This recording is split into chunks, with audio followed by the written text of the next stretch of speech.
வருஷம் தமிழ்நாட்டில் விவசாயிகள் தண்ணி இல்லாமல் நிறைய பேர் தற்கொலை பண்ணிட்டு வராங்க. ஆனால் இதுக்கு ஆப்போசிட்டாக பார்த்தீங்கன்னா நார்த் இந்தியாவில் ஃப்ளட்னால நிறைய மக்கள் இறந்துட்டு வராங்க.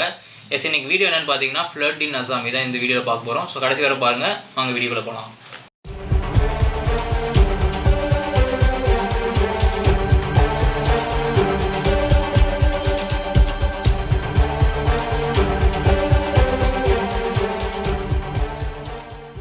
ஒவ்வொரு வருஷமும் அசாம் ஃப்ளட்னால 100 பீப்புள்ஸ்க்கு மேலே இறந்து போகிறாங்க. மோரோவர் 45 lakhs ஆஃப் பீப்புள் வந்து இதனால் டைரெக்டாக அஃபெக்ட் ஆகிறாங்க.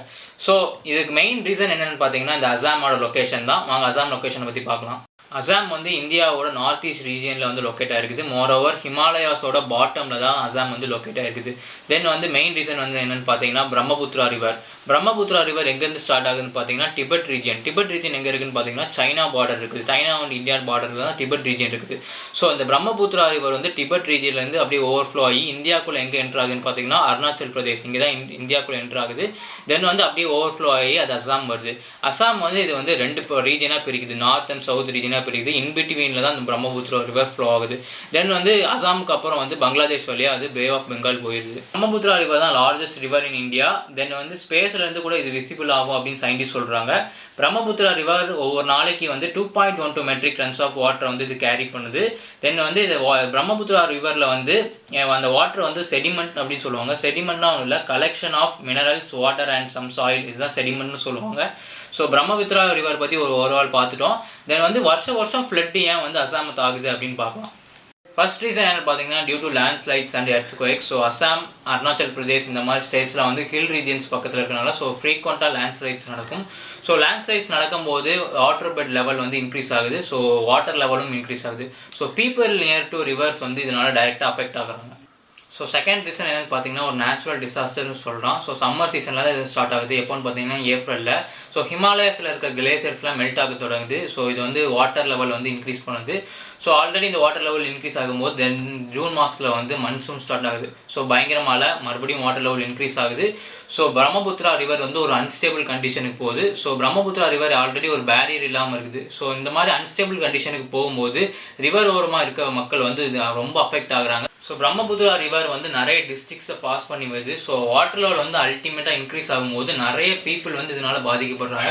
ஸோ இதான் வந்து ஒரு மெயின் ரீசன். வருஷம் நிறைய பேர் பாதிக்கப்படுறாங்க இந்த ஃப்ளட்னால. ஸோ நெக்ஸ்ட் ரீசன் என்னென்னு பார்த்தீங்கன்னா டியூ டு ஹியூமன் எரர்ஸ். அதில் ஃபஸ்ட் என்னென்னு பார்த்தீங்கன்னா எம்பேக்மெண்ட்ஸ். இந்த எம்பேக்மெண்ட்ஸ்னால் என்னென்னு பார்த்தீங்கன்னா ஒரு ஸ்டோரேஜ் ஏரியா ஆஃப் வாட்டர்னு சொல்லுவாங்க. ஸோ எங்கெல்லாம் எக்ஸஸ் வாட்டர் இருக்குதோ அதை வந்து ட்ரெயின் பண்ணுறதுக்காக இந்த எம்பேக்மெண்ட்ஸ் வந்து கட்டுவாங்க. ஸோ வந்து அஸ்ஸாம் கவர்மெண்ட் என்ன பண்ணாங்கன்னு பார்த்தீங்கன்னா எல்லா டிஸ்ட்ரிக்ஸ்லேயும் வந்து மோர் தென் 98 எம்பேக்மெண்ட்ஸ் கட்டியிருக்காங்க. ஸோ இதெல்லாம் கட்டி வந்து 28 வருஷத்துக்கு மேலே இருக்கும்.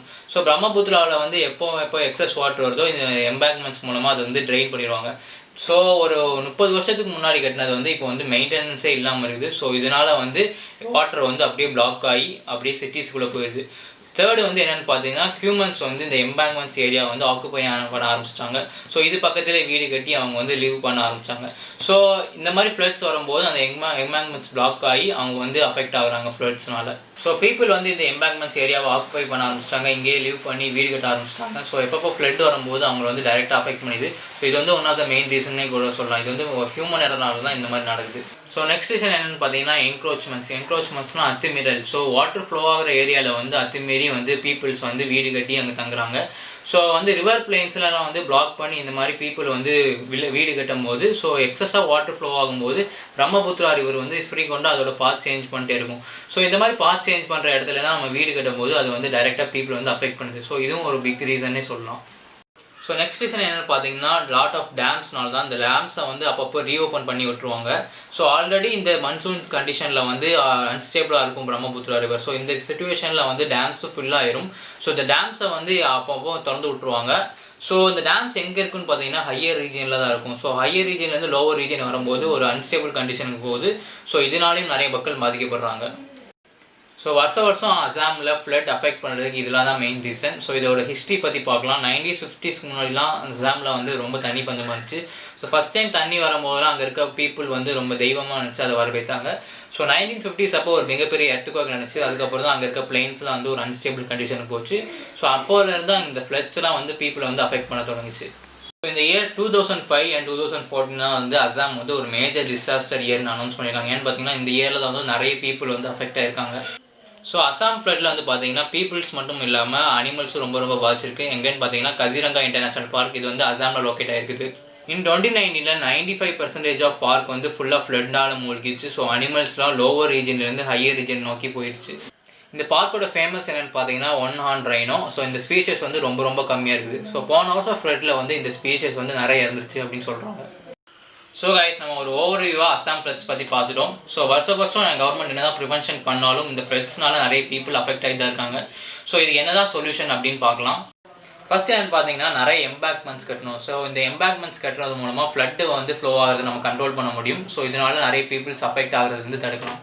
செகண்ட் ரீசன் என்ன பார்த்தீங்கன்னா ரிவர் பிளேன்ஸில் நிறைய பீப்புள் தங்கியிருக்காங்க. ஸோ இவங்களெலாம் கொஞ்சம் மூவ் பண்ணால் இந்த ஃப்ளட் அஃபெக்ட் ஆகிறது கொஞ்சம் தடுக்க முடியும். ஸோ உங்களுக்கு ஏதாவது சொல்யூஷன் தோணுச்சுன்னா கமெண்ட் பாக்ஸில் லீவ் பண்ணுங்கள். So that's all guys, thanks for வாட்சிங். Signing off from Krishanth.